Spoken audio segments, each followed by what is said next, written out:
Nu am mai vorbit un timp, dar în fiecare zi eram la tine pe profil.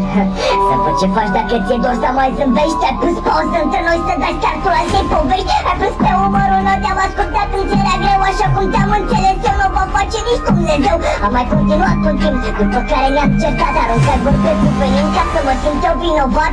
Poze cu alt bărbat vedeam la tine la stare, fix în momentul în care am vrut să zic de împăcare. Am renunțat, voia că iubești mai mult și o și făcut pentru tine. Oricum tot nu s-ar fi văzut. Nu-ți mai făcea nici timp, nu-ți mai făcea nici chef să vorbim la telefon. Ce să mai zic, să ne vedem? La mesaje îmi răspundeai abia după 4 ore. Încercai să mi te scut, dar știi și tu că erau doar vorbe, nu?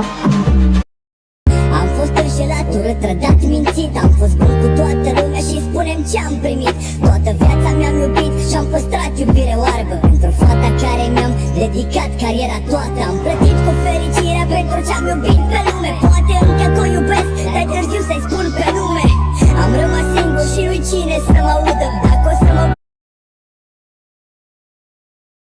tu te aduni în anturaje cu băieții de la scară. Ea deja se simte în plus și nu știe cum să te schimbe. Și ce dracu s-a întâmplat, de nu mai e ca înainte. Dar săracă fata știe că la alta îți e gândul, că ai fi în stare să o lași, de te-ar chema cu cuvântul. Fata mea, tu să nu plângi, că băiatul nu te vrea. El s-a folosit de tine doar pentru a se vindeca. Dar știu că inima ta e mult prea bună ca să plângă. El a fost rănit prea mult și acum e obișnuit să frângă.